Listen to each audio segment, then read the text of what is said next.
अस्सलामुअलैकुम जी, क्या हाल हैं सब देखने वालों के। अपने घरों में खुश रहें, आबाद रहें, आमीन सुम्मा आमीन। आज का मेरा व्लॉग स्टार्ट हो रहा है मॉर्निंग से। यहाँ पे सुबह के तकरीबन 9 बज रहे हैं। नाश्ते वगैरह और बाकी सारे काम निपटाने के बाद जैसे कि आप देख रहे हैं, यहाँ पे मैं मीठे में खीर बना रही हूँ। खीर किस लिए बना रही हूँ, आज आएंगे अम्मी और भाई मुझसे मिलने के लिए सरगोदा से। उन्होंने 2-3 दिन पहले मुझे बता दिया था कि हम लोग आएंगे, तो मैं आज किचन में थी और मैं बहुत ज़्यादा एक्साइटेड थी, क्योंकि आप लोगों को पता है जब अम्मी लोग, भाई लोग, मेके वालों की तरफ से कोई मिलने के लिए आए ना, तो बहुत ज़्यादा खुशी होती है। वैसे तो अभी मुझे 20 दिन हुए हैं यहाँ मैं आई हूँ ससुराल। पहले अम्मी की तरफ मैं गुजार के आई थी 2 हफ्ते, लेकिन फिर भी आज अम्मी और भाई आ रहे हैं मुझसे मिलने। तो यहाँ पे मैं बना रही थी खीर। आज मैं लंच रेडी करूँगी। वो लोग तकरीबन 11 बजे तक पहुँच जाएंगे, उन्होंने मुझे बताया था। 1 घंटे का टाइम होता है सारा ही। बाइक पे आएंगे अम्मी और भाई ना, दोनों। तो यहाँ पे मैं बना रही थी खीर। मैंने कहा चलें पहले खीर बना के फ्रिज में रख देते हैं, इतनी देर तक ठंडी हो जाएगी और फिर बाकी लंच जो है वो मैं रेडी करूँगी। आप लोगों के साथ आज मैं अपनी ना फुल डे रूटीन शेयर करूँगी। जो भी मेरी रूटीन है, मैं क्या बना रही हूँ और क्या सारा सिस्टम है, वो आप लोगों के साथ डिस्कस करूँगी। खीर के लिए मैंने 2 किलो दूध लिया था और 1 लजीज़ा खीर मिक्स का डिब्बा। उसके अलावा मैंने 1 कप चावल लिए थे, उनको भिगो के खुश्क करने के बाद उनको पीस लिया था पाउडर फॉर्म में। पीसने के बाद अब यहाँ पे मैंने पहले 2 किलो दूध जो लिया था उसको बॉयल किया। बॉयल करने के बाद जो मैंने पिसे हुए चावल डाले थे उनको मैंने डाल के और आहिस्ता आहिस्ता चम्मच हिलाते हुए 15-20 मिनट पकाया। और उसके बाद फिर मैंने जो लजीज़ा खीर का डब्बा लिया हुआ था वो डाल दिया।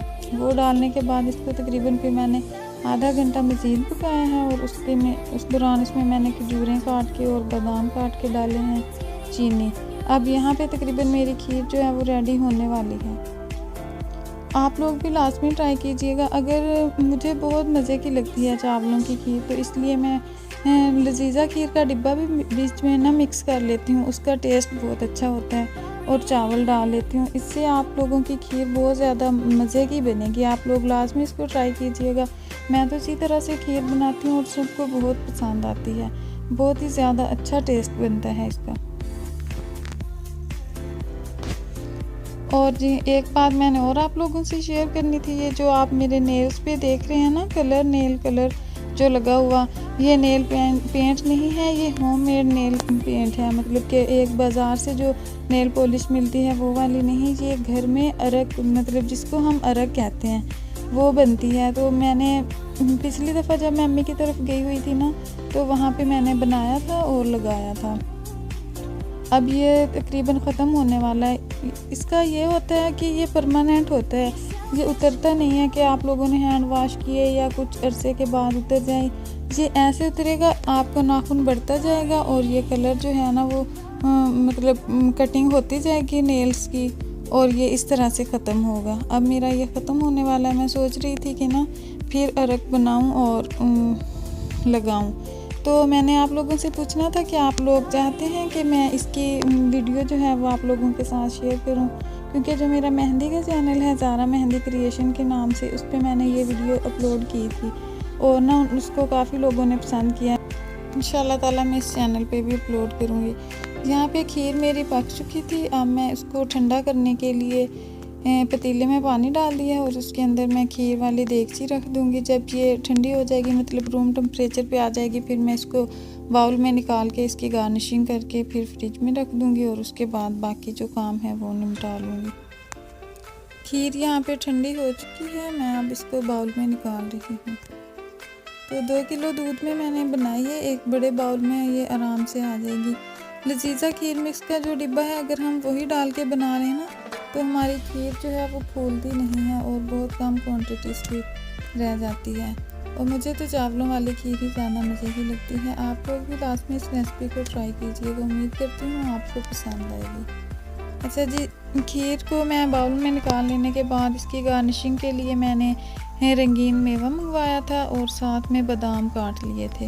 बादाम घर में ही पड़े हुए थे और खजूरें जो थी वो काट के मैंने इसके अंदर डाल दी थी पकाते हुए।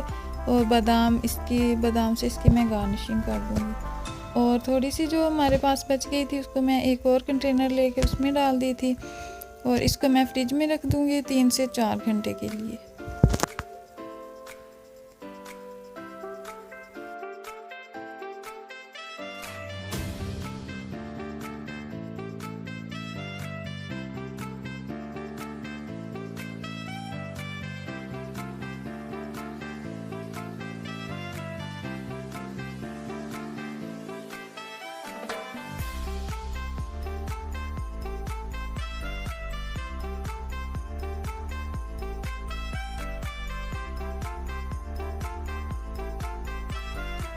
खीर बनाने के बाद जी फिर मैं आई थी किचन में दोबारा रेस्ट। मैंने पहले आधा घंटा रेस्ट की क्योंकि ज़्यादा देर खड़ा रहने से ना कमर में दर्द होने लग जाता है, इसलिए फिर मैं थोड़ा काम करके थोड़ी रेस्ट कर लेती हूँ और उसके बाद से दोबारा कर लेती हूँ। यहाँ पे मैंने आज बनाना है बीफ हांडी और वो भी मैं बनाऊँगी मिट्टी की हांडी में, कुकर में नहीं बनाऊँगी। वैसे अगर चाहती तो बना भी लेती, मेरे पास टाइम था तो मैंने कहा चलें आज हांडी में बना लेती हूँ क्योंकि इसका टेस्ट और भी ज़्यादा अच्छा होता है। 2 किलो मैंने यहाँ पे बीफ लिया है, उसको अच्छी तरह से वॉश कर लिया था और 1 लीटर पानी डाल के उसमें मैंने बीफ जो था वो डाल दिया था। टमाटर 3 अदद मैंने लिए थे बड़े साइज़ के, उनको काट लिया था। 2 बड़े साइज़ के प्याज और हरी मिर्चें। इसके अलावा बाकी जो पिसे हुए मसाले थे वो सारे अपने टेस्ट के मुताबिक डाल रही हूँ क्योंकि इसकी रेसिपी पहले मैं आप लोगों से 1-2 दफ़ा व्लॉग में ही शेयर कर चुकी हूँ, इसलिए आज डिटेल नहीं बता रही क्योंकि टाइम भी कम था। फिर मैं साथ साथ और भी काम निपटा रही थी तो इसलिए ज़्यादा डिटेल में ना शूट नहीं कर सकी। तो यहाँ पे सारी चीज़ें डालने के बाद इसको मैं मिक्स करके ना 40 मिनट के लिए पकाऊँगी दम पे। इसका फ्लेम जो है वो मीडियम टू लो कर दूँगी और इसको मैं 40 मिनट के लिए पकाऊँगी। इतनी देर में ये अच्छी तरह से गल जाएगा।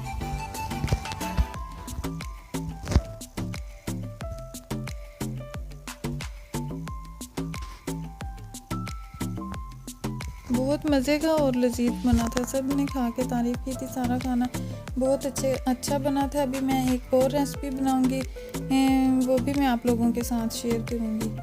तो यहाँ पे मैं हांडी बना रही थी और साथ साथ किचन में इतना ज़्यादा खलारा पड़ जाता है ना। मैंने हस्बैंड्स को भेज के कुछ फ्रूट्स और कोल्ड ड्रिंक वगैरह मंगवाई थी, वो भी ले आए थे। और यहाँ पे फिर अब मैं हांडी रख के चूल्हे पे बाकी जो सारे बर्तन वगैरह थे उनको समेट रही थी क्योंकि अभी मेरे पास टाइम था। हांडी भी मैंने रख दी थी चूल्हे पे और अम्मी लोग भी अभी नहीं आए थे तो मैंने कहा चलें साथ साथ ये सारे काम निपटा लूँ। एप्पल मंगवाए थे मैंने और जापानी फल मंगवाए थे। जापानी फल मुझे पसंद हैं और एप्पल तो वैसे भी मतलब वो भी मुझे पसंद है, लेकिन जापानी फल ज़्यादा पसंद है। तो साथ में हस्बैंड एप्पल भी ले आए थे, उनके सैलड में भी यूज़ होते हैं तो इसलिए फिर वैसे भी आजकल के जो एप्पल हैं ना वो इतने जूसी से और मज़े के होते हैं, दिल चाहता है कि खाया जाए काला नमक लगा के, तो बहुत मज़े के लगते हैं। सारी चीज़ें समेट लेने के बाद ही बर्तन जो थे वो इतने ज़्यादा हो गए थे, वॉश करने वाले सिंक भर चुका था। मैंने कहा चलें इतनी देर में अम्मी लोग पहुँचते हैं मैं ये सारे वॉश कर देती हूँ। बर्तन तो माशाल्लाह से बहुत ज़्यादा, एक बंदे का नाश्ता बनाओ इतने सारे बर्तन हो जाते हैं वॉश करने के लिए। बस यही होते हैं किचन के काम सारे जो हर किसी ने करने होते हैं और मुझे ना उलझन नहीं होती।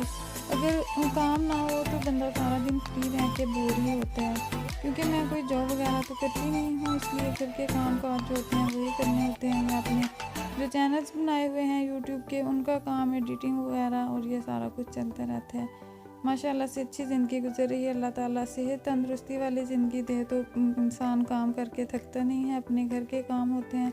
तो मैंने ऐसा कभी नहीं सोचा कि काम ज़्यादा है या ये वो, कोई इशू नहीं है मतलब। और घर वाले जो हैं वो भी सपोर्टिंग कर हैं मेरे साथ ना, इस तरह नहीं करते कि सारा बर्डन वो मुझ पे ही डाल देते हैं। अब जैसे आप देख रहे हैं यहाँ पे हांडी वगैरह मैं बना लेती हूँ और आटा गूंद के रोटियाँ साथ पुप्पो बना लेती हैं। मेरी सिस्टर इन लॉ हैं, वो भी बहुत ज़्यादा हेल्प करती हैं। वैसे भी वो पढ़ती हैं, यूनिवर्सिटी जाती हैं, इसलिए फिर ज़ाहिर है पढ़ाई वाले बच्चों के पास तो इतना फ्री टाइम नहीं होता ना कि वो ज़्यादा काम करें, लेकिन फिर भी वो सारा दिन लगी रहती है मेरे साथ। तो बर्तन जैसे ही मैं धो के फ्री हुई ना, साथ ही बेल बजी तो अम्मी लोग पहुंच गए थे यहाँ पे। फिर मैं उनसे मिलने के बाद कोल्ड ड्रिंक लेके आई थी, तो यहीं पे मैं बैठ गई थी अम्मी के पास, बाकी सब घर वालों का हाल अहवाल पूछने के लिए। तो अम्मी जो है ना मेरी, उनको शुगर का मसला है, मतलब उनको शुगर है। आप लोगों से रिक्वेस्ट है, आप उनके लिए दुआ कीजिएगा, अल्लाह ताला उनको सेहत दें। और भाई मेरा है इरफान, जो एयरफोर्स में होता है, अभी पिछले दिनों ही वो छुट्टी गुजार के गए थे वापस, लेकिन वहाँ जाके ना उनको डेंगू बुखार हो गया था, बहुत ज़्यादा उनकी तबीयत ख़राब रही है। तो अब 15 दिन के बाद वो हॉस्पिटल से डिस्चार्ज हुए हैं, फिर उनको छुट्टी मिली है, घर आएंगे वो। तो इंशाल्लाह ताला मैं फिर जाऊंगी अम्मी लोगों की तरफ, भाई के साथ कुछ दिन गुजार के आऊँगी, क्योंकि अम्मी भी वहाँ अकेली होती हैं ना। फिर जब इस तरह से कोई मरीज़ हो तो सब लोग ये आदत के लिए आते हैं, घर में काम बढ़ जाता है। कोल्ड ड्रिंक देने के बाद यहाँ पे मैं चाय बना रही थी और साथ मैंने मिठाई रखी थी। अम्मी लोग लेके आए थे, मेरे जो देवर हैं उन्होंने शॉप का काम शुरू किया, अपनी शॉप बनाई है, तो उसी सिलसिले में ना अम्मी लोग फिर मिठाई लेकर आए थे, उनके लिए गिफ्ट वगैरह लेकर आए थे, हमारे लिए भी। यहाँ पे मैंने चाय बनाई, भाई चाय नहीं पीते, अम्मी ने सिर्फ पीनी थी, तो मैंने 1 कप चाय बनाई और साथ में मिठाई लेकर मैं आ रही थी बाहर। और यहाँ देखिए मोहम्मद बाकर में खेल रहा है। तो चाय वगैरह पीने के बाद यहाँ पे अम्मी लोग हमारे लिए और समरा के लिए गिफ्ट लेकर आए थे, तो यहाँ पे वो लोग हमें दे रहे थे। तो भाई आए, उन्होंने फिर हमें गिफ्ट पेश किया, अम्मी ने कहा कि आप दें। तो यहाँ पे भाई ने समरा को गिफ्ट दिया और फिर मोहम्मद को।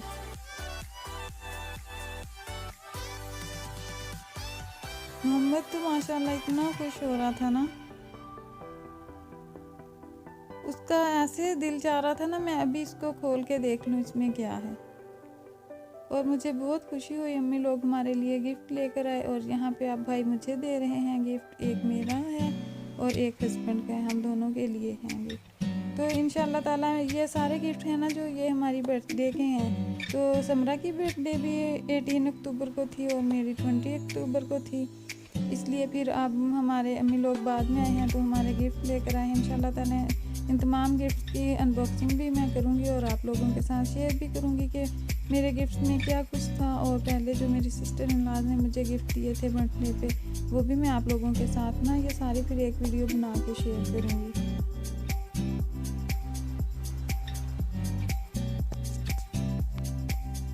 यहाँ पे जी गिफ्ट वगैरह लेने के बाद तो फिर मैं दोबारा आई थी किचन में, मैंने बनाना था चिकन पकौड़ा। तो बीफ हांडी बना ली थी, हांडी मेरी तैयार हो चुकी थी, तकरीबन 40 मिनट में गोश्त अच्छी तरह से गल चुका था। और फिर मैंने उसमें घी वगैरह डाल के उसका अच्छी तरह से बीफ मसाला जैसे होता है वो तैयार करके उसको चूल्हे से उतार दिया था। और अब मैं बनाने लगी थी चिकन पकौड़ा। चिकन पकौड़ा बनाने के लिए मैंने 2 किलो चिकन लिया था और उसको मैंने बॉयल करना था। बॉयल करते हुए इसमें मैंने 1 चम्मच सूरख मिर्च, 1/2 चम्मच नमक और 1/2 चम्मच हल्दी डाल के, थोड़ा सा जीरा डाल के इसमें मैं थोड़ा पानी ऐड करूँगी और इसको बॉयल कर लूँगी। तकरीबन 15-20 मिनट में ये बॉयल हो जाता है, क्योंकि चिकन है जल्दी गल जाती है।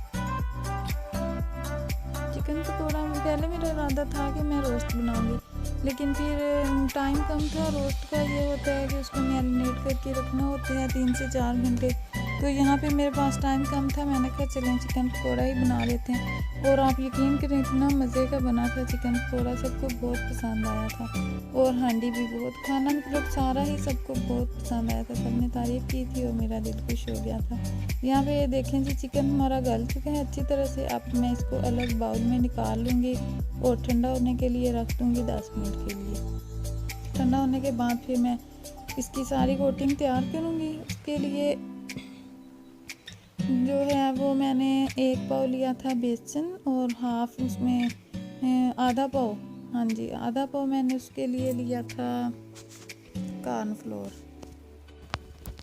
वॉइस ओवर करते हुए इतनी सांस फूल जाती है ना, अभी मैंने स्टॉप किया, अपने सांस को बहाल किया और उसके बाद से दोबारा वॉइस ओवर करने लगी हूँ, क्योंकि वीडियो थोड़ी लंबी होती है ना और फिर वॉइस ओवर करते करते मैं तो थक ही जाती हूँ। यहाँ पे मैंने सारा चिकन निकाल लिया था। आपको मैं बता रही थी कि इसकी कोटिंग तैयार करने के लिए मैंने 1 पाव बेसन लिया है और उसमें 2 टेबलस्पून मैं डाल दूँगी कॉर्नफ्लोर के। और बाकी जो मसाले मिर्चें अपनी टेस्ट के मुताबिक, अगर आप लोग तीखा खाना चाहें तो तीखा डाल लें, वरना मैंने यहाँ पे 3 चम्मच सुरख मिर्चें डाली थी और 2 चम्मच नमक, ज़ीरा और सूखा धनिया और बाकी सारे मसाले। इसके अलावा इसमें मैंने फ़िश मसाला भी डाला था, उसका टेस्ट मुझे बहुत पसंद आता है। मैंने पहले भी आप लोगों के साथ शेयर किया था कि मैंने नूडल्स बनाए थे तो उनमें यूज़ किया था। आज मैंने ये चिकन पकौड़ा में यूज़ किया और चिकन पकौड़ा भी इतना मज़े का और क्रिस्पी बना था ना, आप देख सकते हैं। मैं आप लोगों के साथ फाइनल लुक लाजमी शेयर करूँगी, आप मेरे साथ ही रहिएगा। अच्छा जी, वो सारा कुछ मिक्स करने के बाद यहाँ पे अब मैंने पहले एक पीस को फ्राई किया और उसके बाद फिर उसको मैंने टेस्ट किया कि इसमें मसाले जो हैं वो ठीक हैं, कम या ज़्यादा तो नहीं। मुझे थोड़ा सा नमक कम लगा था, मैंने मसाले में और नमक डाल के उसको मिक्स करके अब मैंने सारे जो चिकन के पीसेस थे उनको डिप करके तो ऑयल में डाल दिया है। इनको अब मैं डीप फ्राई करूँगी। तो खाना बनाते हुए तकरीबन रेडी होते होते ना 2:30 बज चुके थे। फ्राइडे का दिन था तो सब कह रहे थे जुम्मा पढ़ने के बाद हम करेंगे लंच, तो मैं आराम से फिर सारे काम निपटा रही थी। चिकन पकोड़ा जो है उसको मैंने पीसेस डालने के बाद 5 मिनट के बाद फिर उनको पलट लूँगी। पलटने के बाद फिर दूसरी तरफ से इनको 5 मिनट पकाऊंगी। चिकन पकोड़े की रेसिपी मैं आप लोगों के साथ पहले भी शेयर कर चुकी हूँ। उसमें मैंने चिकन बॉईल करने के बाद उसको मैरिनेट करके रखा था और फिर बनाया था। और आज मैंने मैरिनेट करके नहीं रखा, मैं साथ ही इसको डिप करती जा रही हूँ और बनाती जा रही हूँ। आप लोगों की चॉइस है, आप जैसे भी बना लें, उस तरह से भी अच्छा बनता है, इस तरह से भी अच्छा बनता है। यहाँ पे जी आप सब लोग खाना खा चुके हैं तकरीबन, क्योंकि खाना जब हम खाने लगे थे ना, हम चटाई पे लगा रहे थे, उस टाइम मेरे जहन से ही निकल गया था कि मैंने वीडियो भी शूट करनी है। तो यहाँ पे अब जब सब लोगों ने खाना खा लिया ना, मैंने कहा चलें थोड़ा सा क्लिप शूट कर लेती हूँ खाने का। तो सब लोग खा के बैठे हुए थे, कुछ लोग चटाई से उठ गए थे, कुछ अभी बैठे थे।